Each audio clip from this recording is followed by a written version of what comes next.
We do have one that I know of, but it looks like they're not here, so we'll hold on that. Might come back to that at the end of the committee, but today we do have a informational briefing. I set it up on the calendar as a briefing because we didn't have the HCR number read in yet. This is HCR 5014, but this won't be an official hearing, but we're just going to kind of have a general briefing on it and take questions and answers. But I would turn to the revisor for an overview on HCR 5014, please.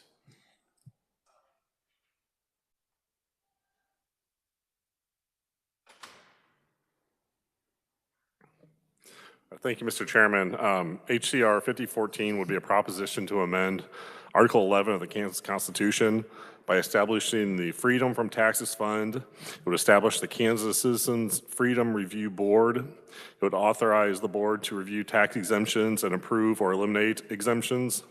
It would also provide for the future elimination of the state-imposed property taxes, income taxes, and privilege taxes. Under the resolution which establishes the Freedom from Taxes Fund, this would also include two sub-funds, the State Property Tax Elimination Fund and the State Income and Privilege Tax Elimination Fund. The funds would be administered by the State Treasurer, and any expenditures from the Freedom from Taxes Fund would be solely used for the elimination of state-imposed property taxes, income, and privilege taxes. The Kansas Citizens Freedom Review Board is also created pursuant to this resolution. Under the resolution, the composition, qualifications, and manner of the board members will be prescribed by law.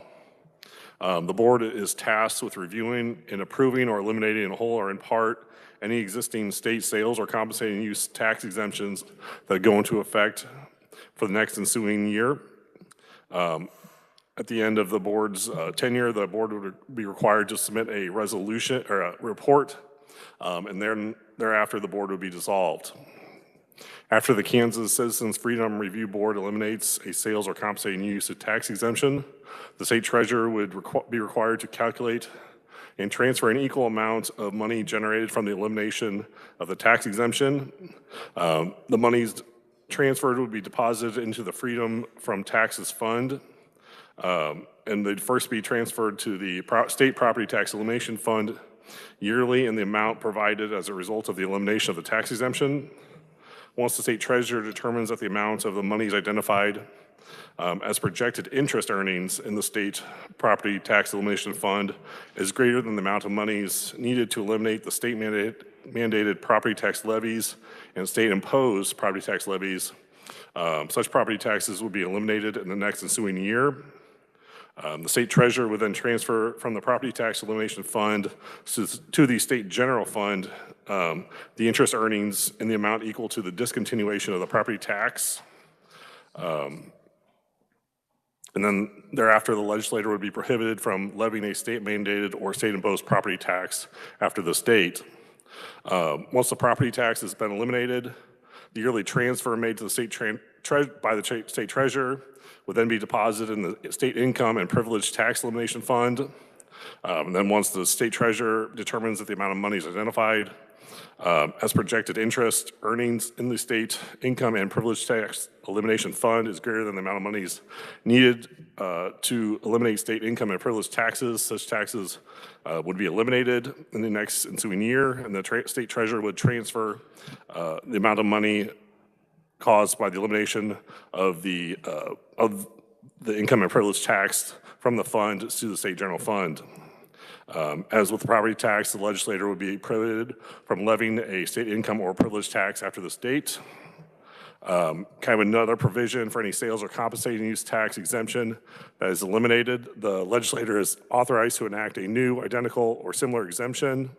However, such exemptions would expire after 5 years, but would be subject to further legislative renewal. For any exemption approved by the board to remain in effect, the exemption would also expire at the end of 5 years, subject to further legislative renewal. The legislator would be prohibited from extending any exemption until the legislative session immediately prior to the year the tax exemption expires. If the legislator eliminates any exemption or any exemption expires, such amount of money should also be considered in the transfer to the Freedom from Taxes Fund by the state treasurer. And in the event the legislator transfers money into the Freedom from Taxes Fund, such funds would not be subject to any suspension or further transfer by the legislator. And at the conclusion, once the state treasurer determines that the two sub-funds are fully funded to reimburse the state general fund, the legislator may determine by 2/3 vote whether to deposit the identified money into the state general fund or propose a constitutional amendment to eliminate other forms of taxes. The amendment, if passed at the 2026 general election, will become effective on January 1 of 2027. And with that, I'd be happy to stand for any questions. Okay, thank you, Mr. Siebers. Committee, any questions? Representative Bryce. Thank you, Mr. Chairman. Thank you, Adam. Just a couple quick questions. One is maybe you could explain what guardrails there are to prevent future legislatures from raiding that fund, and also if property taxes are zeroed out, what prevents us from reviving property taxes and having property taxes plus this endowment income? Thank you. Sure. There is other language in here that these the money in these funds can only be used for the stated purpose, so they would not be subject to the Constitution. They would not be able to be swept or raided. They can only be used for the purposes for which the money is directed. They're constitutionally protected in that manner. And I believe the second part of your question is there's a prohibition that essentially once the property taxes have been eliminated, the state imposed or the state mandated, which are essentially the 20 mills for schools, which and then the 1.5 levied by the state. So the state imposes the 1.5 and the mandated would be the 20 mills. It would prohibit the state from further reimposing those after they've been eliminated. Thank you, Adam, but we could impose other statewide property taxes on top of having this endowment structure. Just wondering. Thank you. I think after the point that's been eliminated, the argument would be that it would be prohibited. Okay, thank you. Further questions, committee? Representative Wolf. Thank you, Mr. Chair. Does it say which they're considering getting rid of first, sales tax or property tax? Does that matter? It doesn't get rid of property tax, or sales tax, excuse me. It uses the sales tax exemptions that are eliminated to then get rid of the state imposed property tax. Okay. Sales tax would continue to remain. It's not subject to any sort of elimination under this But constitutional. still have sales tax, yeah, gotcha. Thank you. And looking at the bottom of your overview, it does dedicate, it says if the legislature eliminates any exemption, there essentially you have to put the money towards that. You couldn't eliminate an exemption and theoretically reduce the sales tax rate. It would be required for that elimination of the exemption to go into this fund. I mean, the state treasurer is directed to consider that amount of money as then going into the fund. So if the legislator, couldn't, in theory, offset one or another, the money has to be, the state treasurer is directed to calculate that amount of money to send it into the fund. So. Okay, thank you. Any further questions, committee? Representative Wolf. Thank you, Mr. Chair. So does this mean that we should not continue to give state sales tax exemptions, or how does that work? I think you could go ahead and continue to provide them if the legislature so choose. I don't think it addresses. Be a 5-year sunset limit? Right. Yeah. I don't think it addresses new. Okay, thank you. Okay, seeing no further questions, thank you, Mr. Siebers. At this time, we'll welcome Mr. Speaker Pro Tem. Welcome to Tax Committee. Thank you, Mr. Chairman. So I do have some prepared statements before I do my off-the-cuff statements, and then also follow up with some of the answers that I have for the questions that were being asked of the reviser. So today we have the opportunity to shape the future of Kansas, not just for ourselves, but for the generations that will follow. HCR 5014 is about more than tax policy. It's about the long-term prosperity and financial security of our state. By establishing the Freedom from Taxes Fund, we lay the groundwork for a Kansas where families can build their future without a weight of excessive taxation. Through careful stewardship and responsible governance, we are ensuring that our children and our grandchildren inherit a state where opportunity flourishes, businesses thrive, and personal financial freedom is not just an ideal, but is a reality. The decisions we will make on this will echo for decades. Let's ensure they echo with prosperity, growth, and lasting stability. So I am not, that's why this is an informational hearing today, I am not advocating that we pass HCR 5014 this year. This is a massive, I think, fundamental shift in how we have done tax policy in the past. And it's something that should be considered very carefully, especially because we're looking at putting it into our Constitution. And so I would hope that over the interim, this committee has the ability to look further at this and look at the numbers that research will be able to provide at that point in time. I have crunched preliminary numbers. However, I have felt the need to not share those with you at this time because I think that it would make, I think it makes more sense to have research, which is our nonpartisan staff, provide those numbers to you instead of myself. But if you would like to see it, I have some pretty big spreadsheets with a lot of numbers on them and a whole bunch of columns. So if you guys want to see what I've been able to create myself, I'm more than happy to show any of it to you. As far as the exemptions go, the legislature for decades has talked about removing exemptions, broadening the base, lowering the rate, and some exemptions out there exist because of politically connected people that were in the process at the time. And and they don't have a sunset on them. And quite frankly, we haven't been able to ever remove them or get rid of them, which is why the 5-year sunset exists in here. At least we have to come forward every 5 years and, okay, we want to hear from you as to why we should continue this exemption. Does it still make sense for the state of Kansas to do so?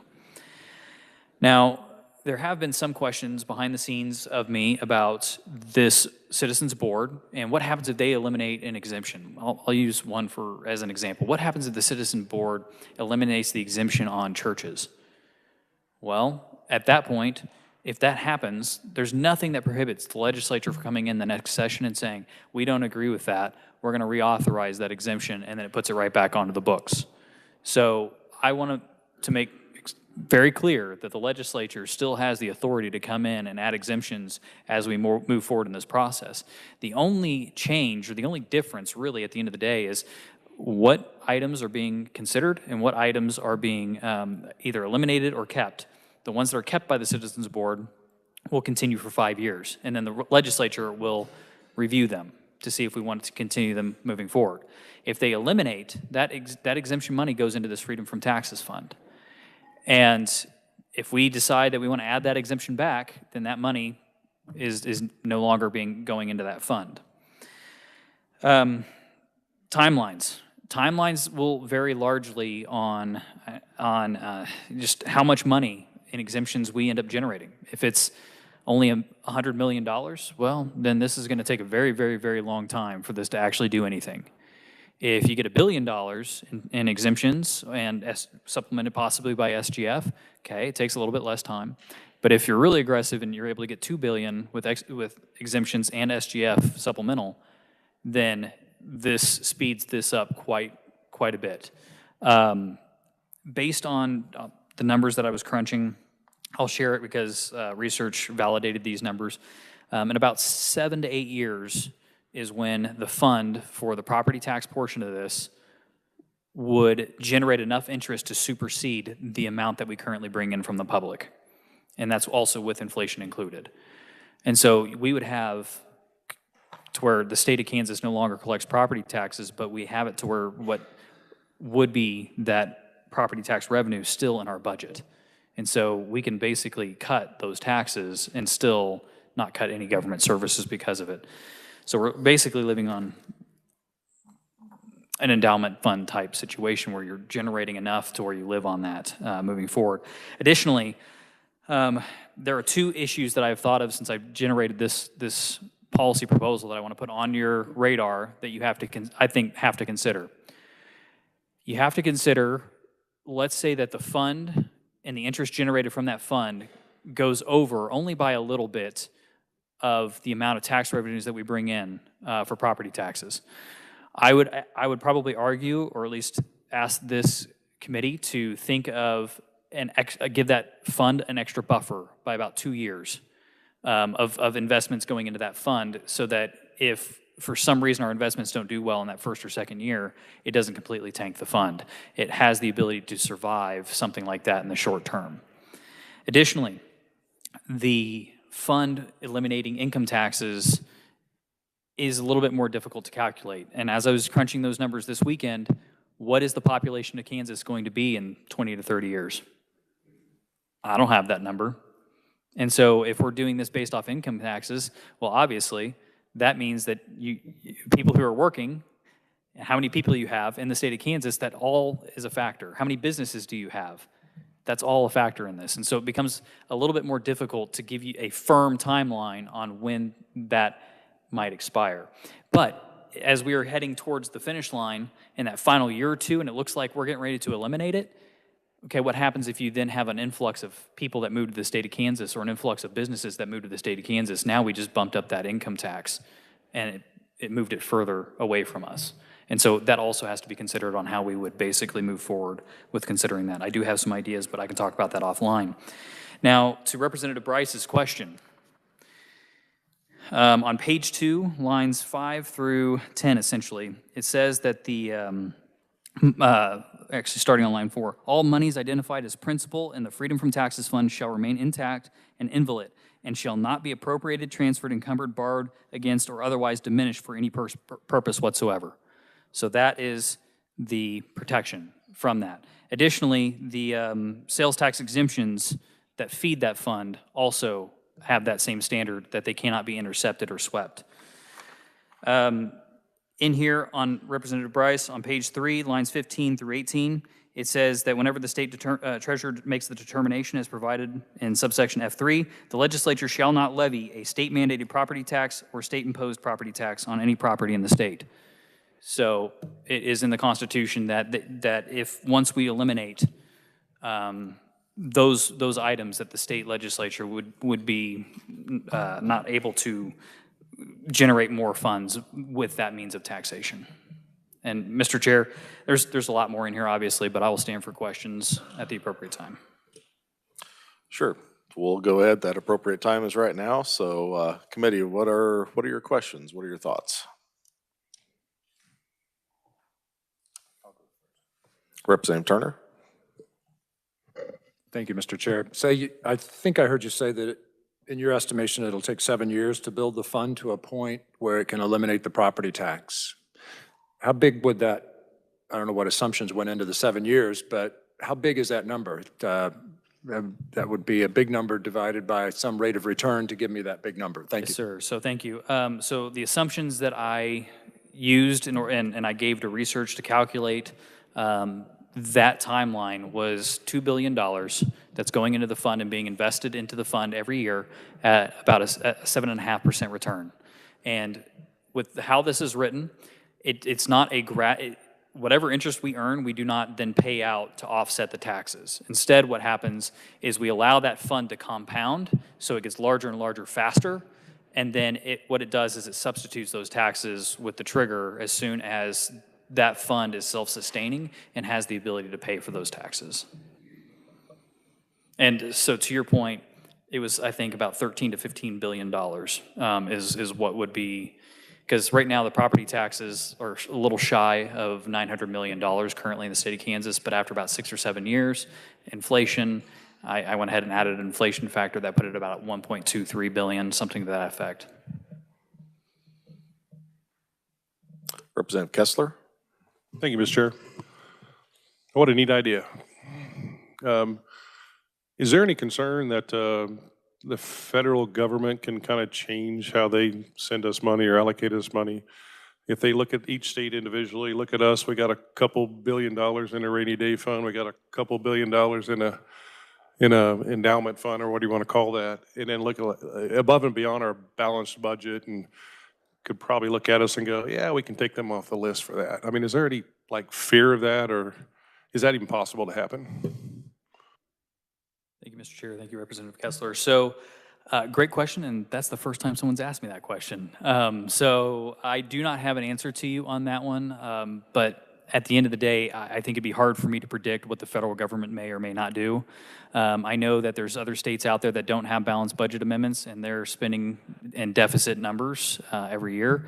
I know that they're asking for the federal government for a payout or for a buyout, basically.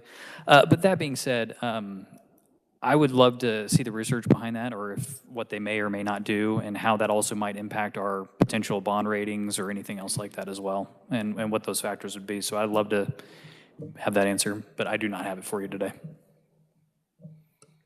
Representative Sawyer? Thank you, Mr. Chairman. This is a very intriguing idea. I have a question on the part of, if the legislature decides to deposit some general fund money in, things are going well, we decide, okay, we're going to supplement this, help it grow. I read on page, let's see, what page is this? Page 4, section 5. Yes. I can explain that further if you'd like. Yes, because would the legislature have the ability, let's say things are going well, so we put some money sitting in there, let's say $1 billion, but then all of a sudden we have a recession, we want to take 500 billion of that back out. Can they do that? Okay. And that's what's. So this section of the bill is making it to where if the legislature has determined that they want to, I was on Fed and State once upon a time, and we ended up passing lottery vending machines. And when that money that would be generated from those lottery vending machines went out to the House floor, they decided that we wanted to appropriate it for mental health services. So let's say instead of that, we took the $50 million and instead sent it to this fund. So what this little section means is that the Appropriations Committee cannot pause or basically stop the transfer from this fund. So how you would do it is by repealing that law. So it's just an extra step. It makes the legislature, if we decided to add funds to this fund and have 50 million, 100 million, 200 million going to this fund, what it does is it says that instead of the Appropriations Committee doing what they seem to always do and stopping the transfers and moving and shuffling the money elsewhere, all that it says is you just have to take another step, repeal the law, that money is now yours. Okay. So what if we did a one-time, let's say our ending balance gets really big, we decide to put 1 billion in there. Later we need 500 million of it. Would that stop that from happening? No, so if the legislature is confident in its ability that it can disperse those funds to that fund, based on how I read this, no. Once you have those funds go into the Freedom from Taxes Fund, according to the first part of this legislation, you cannot take the principal back out. And so it would be incumbent upon us as a legislature, I think, to be very prudent if we were going to do one-time money into that fund, and that it's something that we absolutely want to do. All right, thank you. I guess if we weren't certain, we could stick it in the rainy day fund or the budget stabilization fund And for that's a always an time. option as well, Mr. Chairman. Yeah, absolutely. Representative Carpenter, I don't know of any state that does this, but are there other areas in the world that have attempted this, and what kind of result has it had? Great question, Mr. Chairman. So before I knew it, I reinvented the wheel, unfortunately. Apparently other places were doing this already. So I ended up talking to Representative White, actually. I didn't realize that he was an international economist in his educational background. And so as I was talking to him, he goes, "Oh, well, Blake, you're talking about the same thing that Norway did with their sovereignty wealth fund." I go, "What?" And so I start digging into it. And so Norway has almost this exact same type of situation set up. They have it to where the money is insulated, it's protected from people raiding it, and it's over $1.7 trillion right now in that fund. And they started it in the 90s, and they used their extra oil and gas money to put into that fund. And they basically at the time said, this is about the future generations of Norway, and we're going to take care of them. We could increase our spending, but we don't need all that money right now. And so that fund generates tens of billions of dollars in interest a year to help fund their government. And I also went and looked up how many people actually live in Norway. It's just shy of 6 million people. And so their tax burdens are as low as they are because of the system of government that this fund that they ended up setting up for themselves. But I also called a Wichita State University economics professor. I called two of them, actually. One that was my business professor, and then another one that she said had more knowledge about international funds like this. And so as I was talking to that professor, he said, if you set it up like Norway, it's protected, you'll be good to go. If you set it up like Greece or Taiwan, it will not be a good deal. Because what happened was, in those two countries, they basically started investing the funds, they had access to them, they rated them, and so that's the problem. You have to make it to where it cannot be touched. The principle cannot be touched. And so, yes, this is something that is in existence around the world. There's other countries out there that I've also have found, but I haven't dug as deeply into those as well. So it's a new concept, I think, for the U.S., but it's not a new concept for the world. Representative Bryce? Thank you, Mr. Chair. Just a quick question. Something that's been bothering me ever since I've been in the legislature is what I see as an existential threat to our state, and that is population loss in the rural areas. In my county, Montgomery County, we're losing 11% per decade. I think most counties are losing 10% per decade in the rural areas.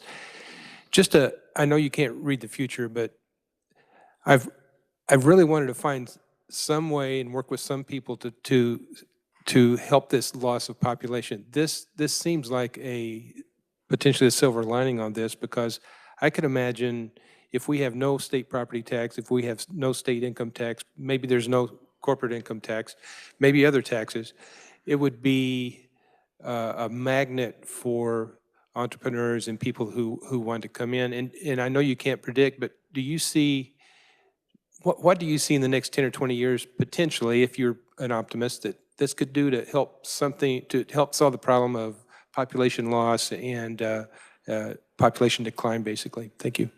Thank you, Representative. Thank you, Mr. Chair. I think you're on the right track, Representative. I think that this does change the game for the state of Kansas. It makes us very, very attractive as a state to want to not only live, but raise your family, retire. And the beauty of this is that if you look at Texas, Florida, Tennessee, places without income taxes, well, what do they have that's high? Property taxes. Well, we are not shifting the burden onto our property taxes. We're not shifting the burden of this onto sales taxes. And so we are responsibly buying this down into the future. And so I think that it absolutely has the ability to increase the population, allow people to stay here, limit the brain drain that we're going to experience further in the future. And at the end of the day, there is an off-ramp in this legislation. And I did that on purpose because I don't know what the future is going to look like in 25 to 30 years, hopefully, when both of these things get accomplished. And what it says in the back end of this bill is that the legislature, by 2/3, so by the 84 and 27, can eliminate or move what's been funding these exemptions and that fund, can move it over to the SGF, and we're done. Or they can, with the same number, create new sub-funds to continue to go after and eliminate additional taxes if they so chose. Because there's been people who've asked me, well, why not go after all property taxes? Well, that's a high dollar amount, and that's going to take a very, very long time, even if you were putting $2 billion in, and even if you were getting 7.5% interest every year. So very similar to, not everybody likes Dave Ramsey, but you got to start small, work on that debt snowball, basically. And so we're starting small. We're working with the state portion of property taxes. After that, it's the income taxes. But if we were to try to go after the whole kit and caboodle of county and municipality, it's such a large number that it'd be even further away. So that's why I wanted to make sure that we allowed for the legislature in the future, if they say, you know what, let's make it to where when you own your home, you own your home. It's not like you're paying government rent with property taxes. So let's go ahead and make a commitment to now create a elimination at the local level where they are also now being self-generated based on investment funds. Representative Helgerson. I apologize. I'm a little bit farther behind than everyone. So if you don't mind, these questions might be a little elementary. So you're in essence trying to create a sovereign wealth fund that is constitutionally protected. How do you get the initial chunk of money? Thank you, Representative, for the question. So in here, it talks about the Citizens Review Board. And that Citizens Board will be determined by statute at a later time after this constitutional amendment if it passes. And so those citizens go in and they will either eliminate or keep the various sales tax exemptions that are on the books. Now, I'm not proposing that they eliminate all sales tax exemptions. That wouldn't be smart. That would completely devastate our economy, and it wouldn't be something that we can do sustainably. So they have to go in and they would review every single one of these. Whichever ones they eliminate, the money from them eliminating that exemption, once those people start paying into the system again, that money then goes into the Freedom from Taxes Fund instead of the SGF. Okay, so by eliminating the exemptions, you're going to fund gradually the sovereign wealth fund. Yes, Representative. Freedom Okay. from Taxes Fund, Now, yes, sir. the legislature could go ahead and eliminate, without your committee, we could do all that things and set up a sovereign wealth account and make sure we get it constitutional, because otherwise the legislature would raid it, correct? Yeah, so if you don't put this in the Constitution, you can have all the faith in the world that Yeah, politicians it's not 10 years it's from not now are gonna going to say that. protect that money, but I wouldn't, I'm sorry, I love all of you, but I don't trust the future legislature. I just don't. And so that being said, another thing though is that in the discussions leading up to now, it's always been, let's lower the rate, broaden the base, lower the rate, right? Well, even if you were to get an influx, and let's say that we all had the ability to eliminate, let's just say $1 billion worth of these exemptions, that now goes into our fund. My argument is that this legislature, not necessarily this one, but the future legislatures, cannot control themselves, and government spending is going to come up and keep going up, and within 5 to 6 years, we are going to be right back in the same situations we're in today because of government growth programs that we have all this money, let's go ahead and spend it. And so if we want to get outside of the same problems we've always had, that's what this does. It makes it to where we don't continue to have these debates every single time we cut taxes. Now we have to cut spending, or hey, let's increase spending. Now we have to raise taxes. It allows us to get out of the trend that I think this government has been in for a very, very long time. I understand. In part, it's if we had taken a different road on ARPA funds, which was attempted and was defeated. There was a bill in here to take all those funds and put them, okay.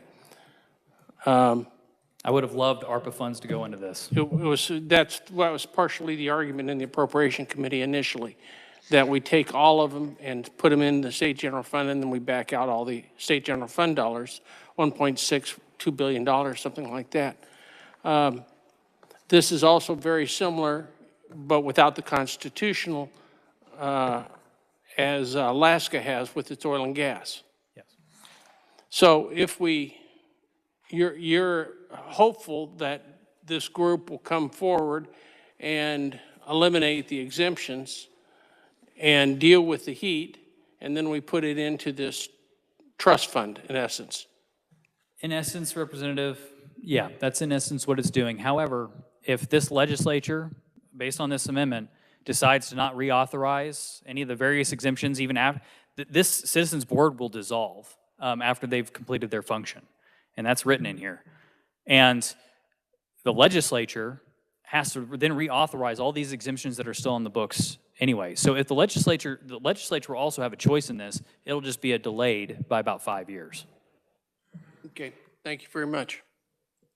Representative Long? Thank you, Mr. Chairman. During your assumption process, did you come up with a figure that is the total exemptions of all the exempted businesses? If we did away with all of them, what that figure would be, all of them? Yeah, thank you, Representative. Thank you, Mr. Chair. So right now, actually, research has that information. And if I recall, in 2024, it was just shy of $9 billion. Okay, so one of your assumptions then was a good figure would be 2 billion. That would be 22% of the overall exemptions that exist on the books today. Right. And not all of the exemptions, like I said, are things that we should eliminate. Like, I would argue that business inputs are things that we shouldn't eliminate, because then you end up with somebody getting taxed all the way through the process and that end product having a bunch of tax on it, and that's not where we want to go. I would also argue that there's a fair number of agricultural exemptions that we don't want to get rid of either, because that's going to break the back of the farmers in this state as well. So we have to be very targeted in what we do, end up coming up with exemptions. But at the end of the day, I think that would be up to the Citizens Board to determine. I like the idea because it's an endowment. The endowment over time, if it gets big enough, will support itself with its own earnings. And that's the goal, right? Absolutely, Representative. All right, thank you, Mr. Chair. Representative Butler. Thank you, Mr. Chair. Mr. Pro Tem, the question I've got, I guess, I like the concept of this. I think I watched Kentucky. I've got a friend in the Senate there, and they're doing away with their income tax over a period of time, not with an endowment, but then just getting rid of it. But you mentioned 3 specific states, Texas, Florida, and Tennessee, in your statement. All of those states have beaches, they have fuel, gas, oil, all of those things that are added in there, the Smoky Mountains, the events that go on there. We don't have that here. So that they have a big plus up. So I mean, when you look at that, did you take that into consideration, how those are additional monies that are out there that I think has a huge impact on those states? So. Absolutely, Representative. So you're right. We don't have beaches. Well, who knows? Derby might have one here soon with the Starbond. All right, sorry. Bad joke. Anyway, so you're right, but that's the beauty of this plan, is that it is current money that already exists within our system that we're just not collecting through exemptions. There's $9 billion that exist within our current system that we are not collecting for one reason or another. Now, I'm not saying that when I'm saying we can get all of that, but if you can get 22% of it, it then allows this fund to generate at a pretty good pace based on our population. And so it ends up generating by itself. It ends up not having it, okay, well, we need 30 million people to make this work. No, we can make it work with the population we have today. And that's, I think, the beauty of this whole thing. And another thing that's, I think, or at least that excites me about this proposal, is that when the exemptions come in and they go straight to this Freedom from Taxes Fund, it doesn't do anything over here with what we're doing today, whether it's growth triggers, whether it's cutting taxes, increasing taxes, spending cuts, spending increases. All of that, all of those debates get to still occur while this fund is growing and accruing in the background. And then when that fund reaches its maturity level and has the ability to remain healthy, but then substitute those taxes, then it all works out really well, in my opinion. So, Representative Wolf. Thank you, Chairman. Thank you, Speaker Pro Tem. How will we track it? I know when you have an exemption, unless I'm just ignorant about this, when you have an exemption, that is tracked, but when you give up that exemption, how are you going to track the money that's saved? well, that's a great question. And it's one that I'd probably have to talk to the Department of Revenue and also our research department in order to figure out a process. So when you go and purchase whatever item it is, give it a code, give it whatever, and then that will allow the Department of Revenue to, once they bring in those taxes, to then remit them to the correct fund. Thank you. Representative Shu. Thank you, Mr. Chair, and thank you. I think this is a really intriguing idea, and I think kind of the overarching thing is if we do this at some point, we got to make sure it's right on the front end, and so starting the conversation early is important. My questions, I have two, and it's just kind of more conceptual on how people would change their behavior as a result of this. So right now, this review board would take a look at all the exemptions. Whatever they eliminate would just that amount would go into this fund, but they would, like, theoretically, if they didn't have the exemption, these organizations that might have had a sales exemption wouldn't buy as much, or that behavior would change, right? So I don't know how we would transfer that. Does that question make sense? Or is it just because right now, let's say organization B, you know, they spend, you know, $1 million and then they get $3,000 in exemptions or whatever. You know, and then we just transfer that, but does this fund just get the one-time 3,000 or would it be just kind of recurring?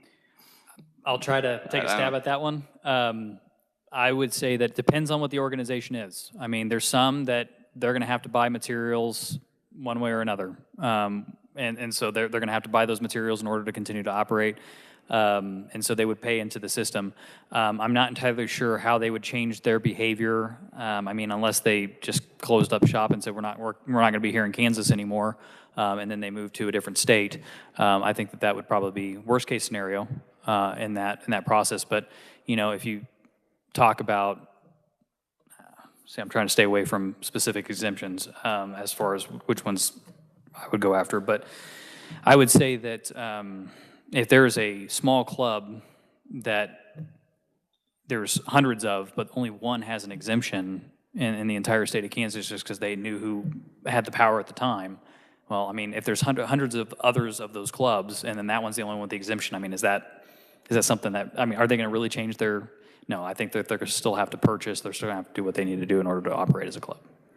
Thank you. And then just kind of the second question, and then we'll put this one in the good problems to solve category, but if this goes in and it's super successful, we could have people moving here, which is a good problem to have, and especially in our rural areas. But then I'm worried that if this is so successful and then we have eliminated income tax, then the money that was generated by this fund that was from current Kansans wouldn't be quite enough to kind of pay for all the services that we might need for future Kansans, something like that. I've already thought of that. Okay, so this is a problem down the road, and I don't know if it's necessarily one for the Constitution, but if you guys want to put it in there, feel free. But my thought process on this was, let's say you do, because you're right, if you have a ton of people move here, then it could make it to where we end up in a situation where we're not able to grow fast enough because the interest was calculated at us taking only 3% out based on the population that we had.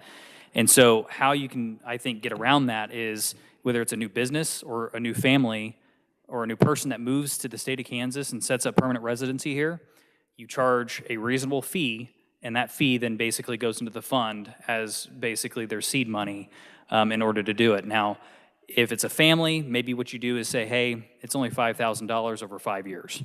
You know, you're not paying other taxes that you would otherwise pay if you were here prior to the fund being fully going at it or whatever. But that's kind of what I've been mulling around a little bit in my head is okay, well, if it's a business and they really want our very friendly, favorable tax climate, well, what if we say $100,000, $1 million? And then that's their fee, and then once they've paid it, that allows more money to be placed into the fund each year as people come, and will allow us to generate more interest in the next year. Representative Corbett? Thank you, Chairman.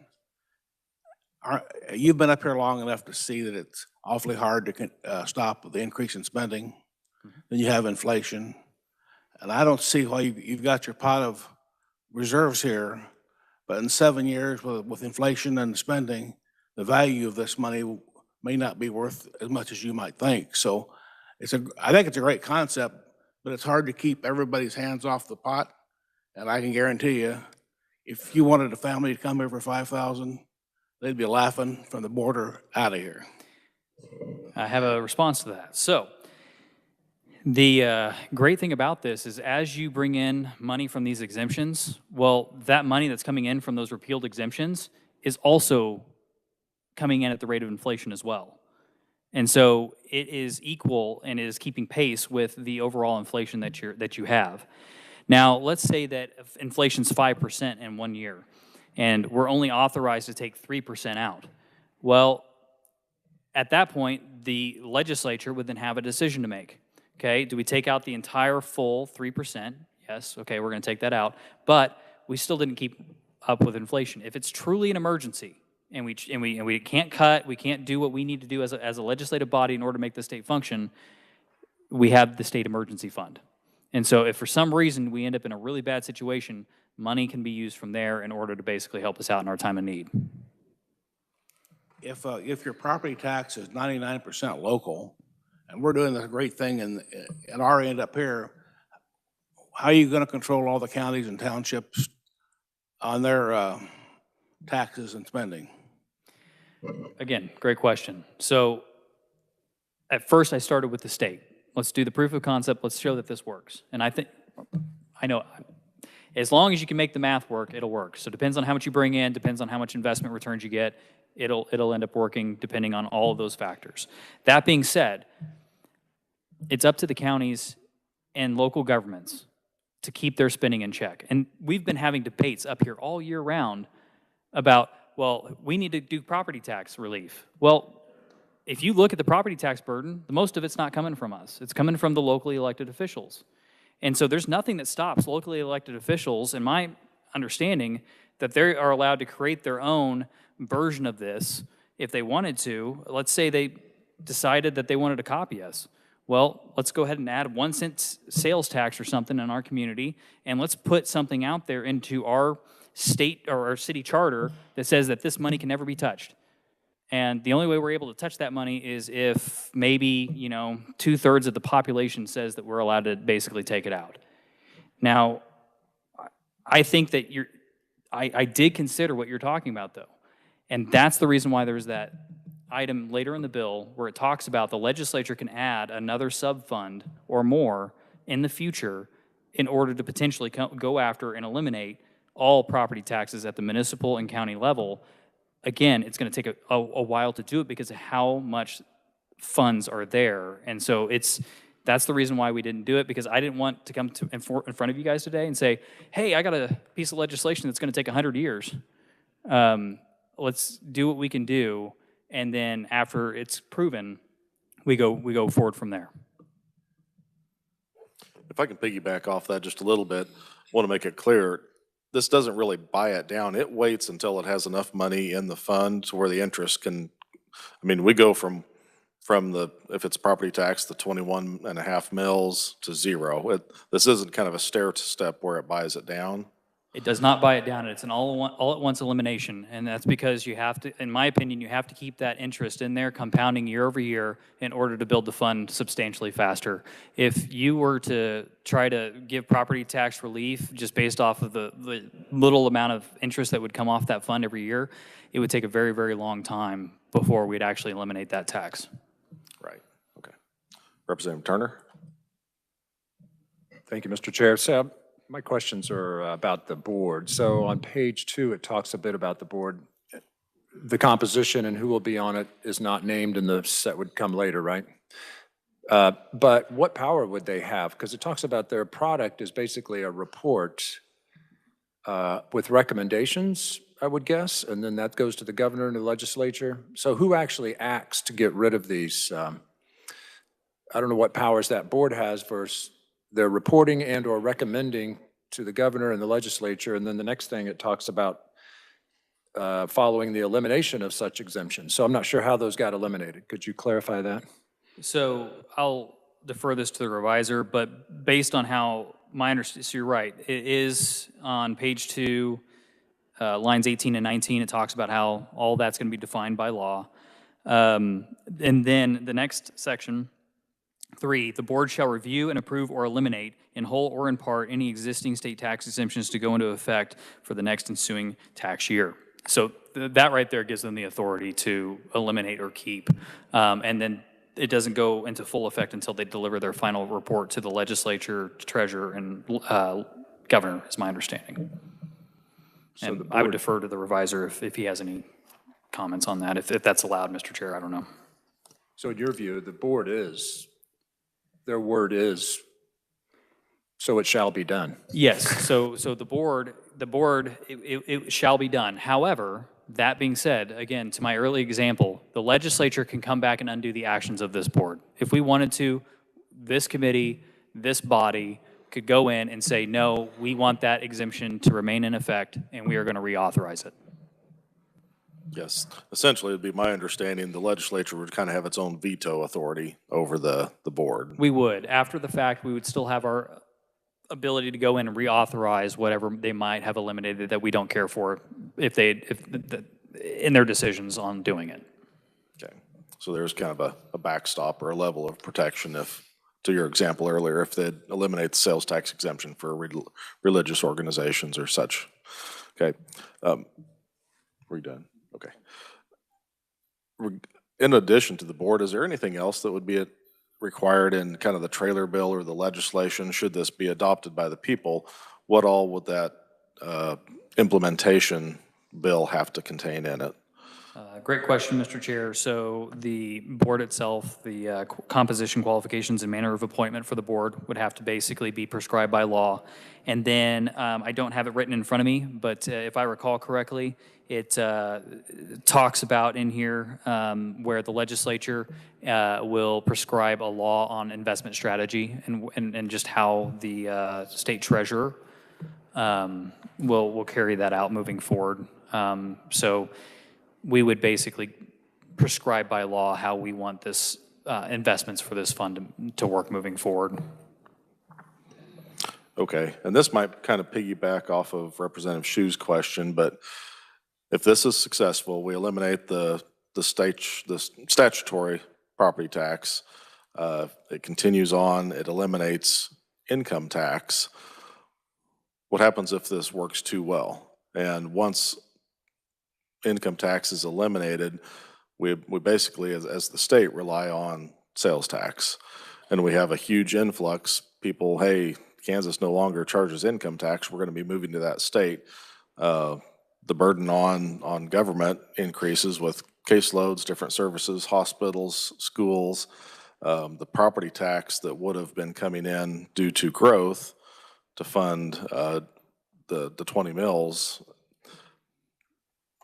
Have you thought about that, or what's some of the things that we could put into place? I'm not sure if you mentioned the fee.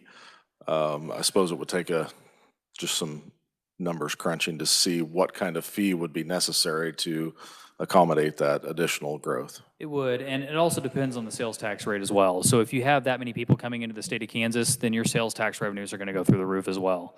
And so that will help offset a lot of those costs, and you're still going to have these funds that grow over time. Since if you get a year that you have a 10% return on investment and you're only taking 3% out, I mean, that's another 7% onto that fund. And if you have a few good years where you're doing that 3% is still outpacing what you would have collected otherwise if you had just left it to tax revenues. That being said, I do think that there's a few things that we have to do or consider. And again, it's the funding the fund before complete elimination for at least a few additional years after the fact, so that it has a healthy balance and that it will remain in perpetuity. That being said, as of right now, the only idea that I have is, like I said, is the potentially that fee or somebody else moving here as a potential solution to that. But I would love to continue that conversation with Representative Shu or yourself as we move forward in this process. Okay. All right, committee, any further questions? Representative Helgerson and then Sawyer. I think the fee's a non-starter for me, but I think that, I don't disagree with your idea. I think there's some real merit to it.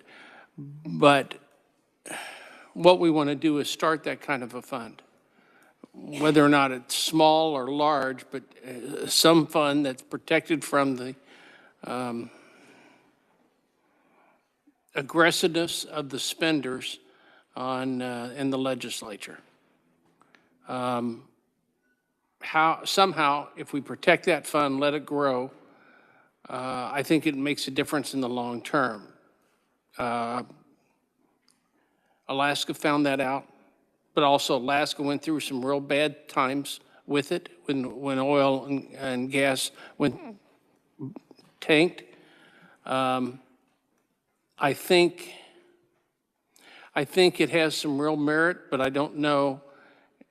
I wouldn't be as optimistic. You didn't talk about one liability that we have, and that is capers. We have a multi-billion-dollar liability there that nobody really acknowledges at times. And do you want to comment on it, or you just want to leave it there and we just pay it off like we're doing in a very slow way? Well, thank you. So I think that at the end of the day, Capers is set up and is operating differently than this would. Because Capers, yeah, the unfunded liability is an absolute problem.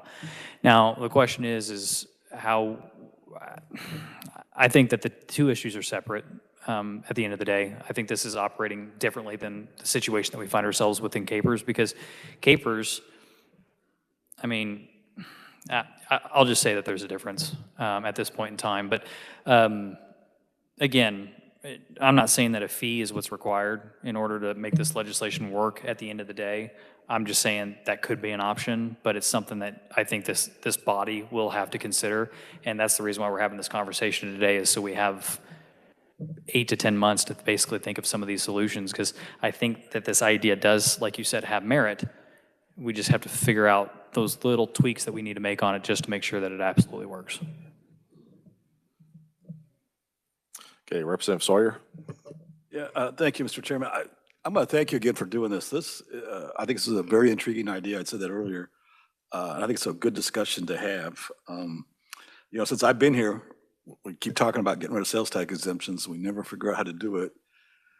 And even in my mind, I feel like, okay, this board could come out and say, let's get rid of $2 billion. And then the next year, the legislature come up here and we put like $1 billion of them back on. But at least it would be, it would be harder for us to do that. And we would be cutting into something, would be cut into a fund we know that's going to lower taxes. So I think this is a very intriguing idea. It's something we need to discuss further.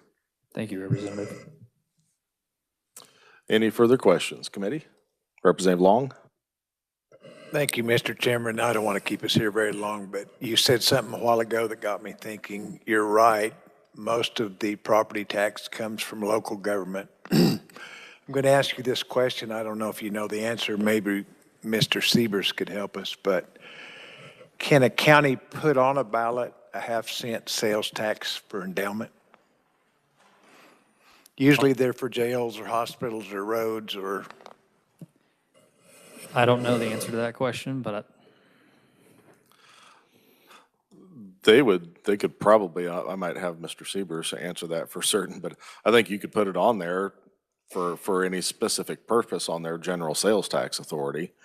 Kind of be up to the biggest problem at the local levels. You wouldn't have any way to protect that constitutionally. I mean, you could create that fund, but I don't know, Mr. Siebers, I tried to filibuster a little bit to let you formulate your answer.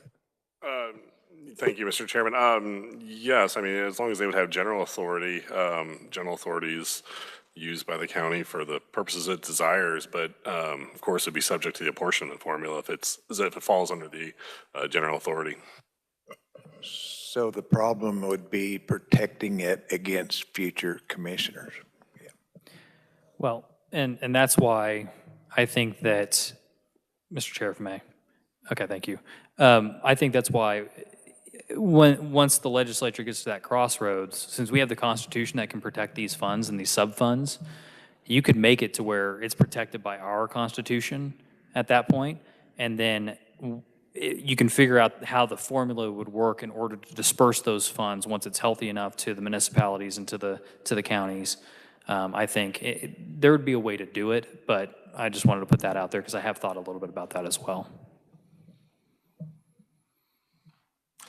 All right, any further questions, committee? Seeing none, thank you for running the gauntlet there. You stood up for almost an hour, so we appreciate it and we appreciate the conversation. You don't work a day in your life if you love what you're doing, Mr. Chair. Yes, sir. All right, committee, that concludes our business for the day. I do have a bill request I'd like to make on behalf of Representative Scott Hill. It is RS 1988.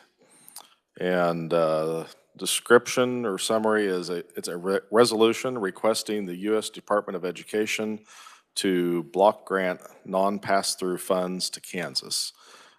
This is obviously not going to be a tax bill. This was an issue that Education Committee had identified, and they're wanting to get a blessed bill request through so they can hopefully get some work done on this. But don't ask me any questions because I don't know any more than what I just told you. So if there's no objection, the request will be approved. Okay. All right, now that does conclude our business for the day. I do anticipate working House Bill 2377 tomorrow. That is the apportionment of the local sales tax, county and city sales tax. We've got an amendment that's being proposed on that. We identified when we had the hearing that there was some complications of moving from one method to the other. So there is a proposed amendment to try to take care of that situation, but we'll take a look at that tomorrow. So if you don't mind reviewing that, it's House Bill 2377. So with that, committee, we are adjourned.